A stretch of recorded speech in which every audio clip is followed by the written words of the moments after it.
এই এলাকার যুবকেরা নাকি মাশাআল্লাহ বড় বড় আলেম। বলে ভাইজান একটা গিয়ে প্রশ্ন ধরবে, সঙ্গে সঙ্গে উত্তর পাবে।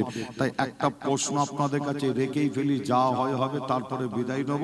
যে আপনারা বলুন তো দেখি, যে ধরেন কোন একজন পাগল, ম্যাড, ব্রেন ঠিক নাই, ব্রেন খারাপ, ওই পাগল করেছে কি, সে তার বাড়িতে গিয়ে তার বিবিকে গিয়ে 1 তালাক 2 তালাক 3 তালাক দিয়েছে। বলেন তালাক হবে কি?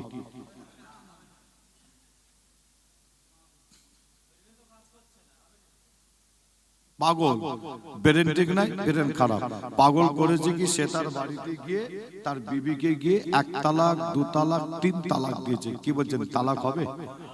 যে আপনারা কম বেশি মাতালের উত্তর দিলেন, কিসের উত্তর? ফতোয়া, তাই তো নাকি?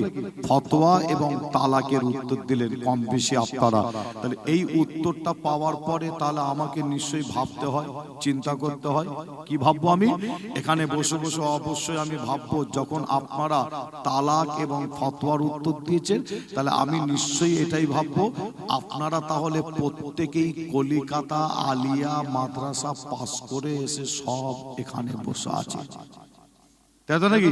যে আপনারা উত্তর দিয়েছেন তালাকের এবং ফতোয়ার উত্তর দিয়েছেন, জাদা নয়, ফতোয়া এবং তালাকের। এই উত্তর পাওয়ার পরে তাহলে অবশ্যই তো ভাবতে হয় যে আপনারা যখন উত্তর দিয়েছেন, তাহলে ফুরফুরা ফাতিয়া সিনিয়র টাইটেল মাদ্রাসা পাস করে আপনারা এখানে সব বসেছেন, কি আপনারা জামিয়া মাদ্রাসা পাস করে আপনারা সব এখানে এসে বসেছেন। যে আপনারা বলবেন, ভাই আমরা আলিয়ায় পড়িনি, ফুরফুরায় পড়িনি, জামিয়াতে পড়িনি। অনেকে বলবে যে এটাও আমি বলে যাই, এখানে আমার এমনও ভাই, এমনও চাচা বসে আছে, আমার থেকে অনেক জ্ঞানী গুণী, আমি মনে করি আমার থেকে অনেক জ্ঞানী গুণী শিক্ষিত ভাই, শিক্ষিত চাচা আমার এই স্টেজের নিচেই বসে আছে। কিন্তু অধিকাংশ আপনারা উত্তর দিয়েছেন তালাক হবে না।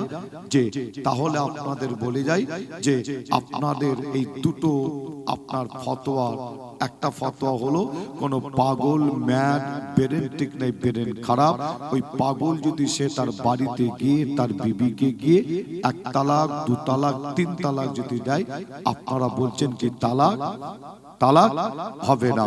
কিন্তু আপনারা উত্তর দিয়েছেন আলহামদুলিল্লাহ ভালো, যে আপনারা উত্তর দিয়েছেন যে আপনারা কলিকাতা আলিয়া মাদ্রাসায় আপনারা বলবেন পড়িনি, ফুরফুরায় পড়িনি, জামিয়ায় পড়িনি।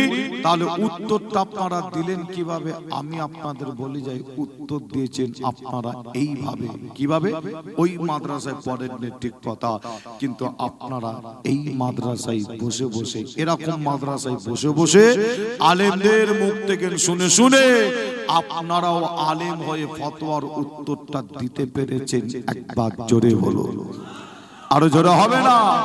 যে এটা আপনাদের কাছে খুব সহজ হয়ে গেছে, আমার মনে হয় একটা কড়া ধরনের ধরা লাগে নাকি? সবাই উত্তর দিয়ে দিয়েছে।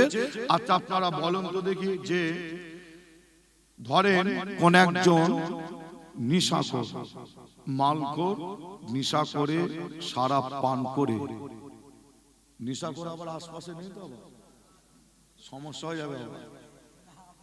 আল্লাহ হিফাজত করে, অনেকে করে এরকম নিশা আছে না? আমি হুগলি জেলায় একটা জায়গায় জলসা করেছি, এই আলোচনাটা করে আমি নেবেছি স্টেজ থেকে, নেবে আর একটা জায়গায় জলসায় যাব, তাড়াহুড়ো করছি। এই আলোচনাটা করে নেবে যখন যাচ্ছি, গাড়ির কাছে কমিটির ছেলেরাও যাচ্ছে সাথে সাথে, গাড়ির কাছে গিয়ে দেখছি কিছুটা দূরে একজন নেশাখোর, সে তো আমার আলোচনা শুনে ফুল পিকাবে একদম, একটা হাতে একটা ইট নিয়েছে, বড় একটা ইট আছে, ইটটা নিয়ে শুধু আমার গাড়িতে এম তুলছে, খালি এম, বোঝেন, শুধু এইভাবে এম তুলছে। আমি মনে মনে করছি মেরে না দেয়। হ্যাঁ, তারপরে কমিটির ছেলেরা আবার গিয়ে ধরে, আবার ইট ফিট আবার হাত থেকে ফেলে দেয়। হ্যাঁ, একজন নেশাখোর, মালখোর, নেশা করে, সারা পান করে, ওই ব্যক্তি করেছে কি, সে তার বাড়িতে গিয়ে তার বিবিকে গিয়ে শরিয়াত অনুযায়ী, শরিয়াত মেনে 1 তালাক 2 তালাক 3 তালাক দিয়েছে। বলেন তালাকটা হবে কি?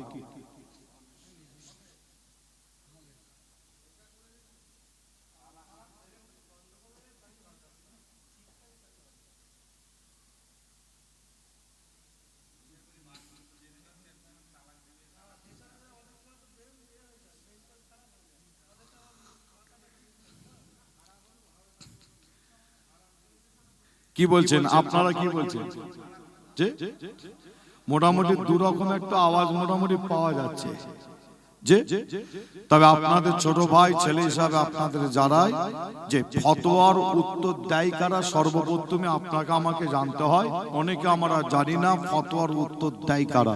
একটা আলেমের কাছে যাবে, আলেমের কাছে গিয়ে আপনি ফতোয়ার উত্তর নেবেন। আলেমটা আপনার ফতোয়ার উত্তরটা যদি সঠিক দেয়, মনে রাখবেন গ্যারান্টি কিন্তু হবে না।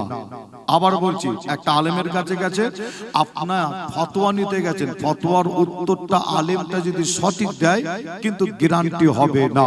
যে ফতোয়ার উত্তর দেয় কারা? মুফতি সাহেবরা ফতোয়ার উত্তর দেয়। আপনি মুফতি সাহেবের কাছে চলে যাবেন, যে কোনো মুফতির কাছে চলে যাবেন। যে আপনি যে কোনো মুফতির কাছে গিয়ে আপনি ফতোয়ার উত্তর দুটো জেনে নেবেন। কি? একজন পাগল, ম্যাড, ব্রেন ঠিক নাই, ব্রেন খারাপ, ওই পাগল যদি সে তার বাড়িতে গিয়ে তার বিবিকে গিয়ে যদি 1 তালাক 2 তালাক 3 তালাক যদি দেয়, ফতোয়া হলো তালাক হবে না। মুফতি সাহেবদের কাছে ফতোয়া নেবেন, তাদের কাছে আছে স্টাম্প মেরে আপনাকে আপনার ফতোয়া দেবে। গ্রামে পাড়ায় এলাকায় ওই কাগজ এনে যদি দেখান, তখন কিন্তু গ্যারান্টি হবে। তাই তো নাকি? যে আপনি মুফতি সাহেবের কাছে গিয়ে আবার ফতোয়া জানবেন। কি ফতোয়া? কোন একজন নিশাখোর, মালখোর, নিশা করে শরাব পান করে ওই ব্যক্তি যদি সে তার বাড়িতে গিয়ে তার বিবিকে গিয়ে শরিয়াত অনুযায়ী, শরিয়াত মেনে 1 তালাক 2 তালাক 3 তালাক যদি দেয়, ফতোয়া হলো তালাক হয়ে যাবে। তালাক হয়ে যাবে। পাগল তালাক দিয়েছে, ফতোয়া বলছে তালাক হবে না। নিশাখোর তালাক দিয়েছে, ফতোয়া বলছে তালাক হয়ে যাবে। যে একটু আপনাদের বলে যাই, অনেকে বলছে নিশাখোর তালাক দিলে তালাক হবে না। যে একটা ছোট্ট প্রশ্ন আপনাদের কাছে আবার রাখবো, আশা করছি প্রত্যেকেই উত্তর দিতে পারবেন। খুব ছোট্ট একটা সহজ প্রশ্ন, আপনারা বলেন এই উত্তর দিলে উত্তর পাবেন কিসের উত্তর? নিশাখোর তালাক দিলে তালাকটা হয় কিভাবে? আমাকে আপনাদের বেশি বোঝাতে হবে না, আশা করছি প্রশ্নের উত্তর দিলে আপনি উত্তর পাবেন। আচ্ছা আপনারা বলেন, মদ খাওয়া হারাম না হালাল?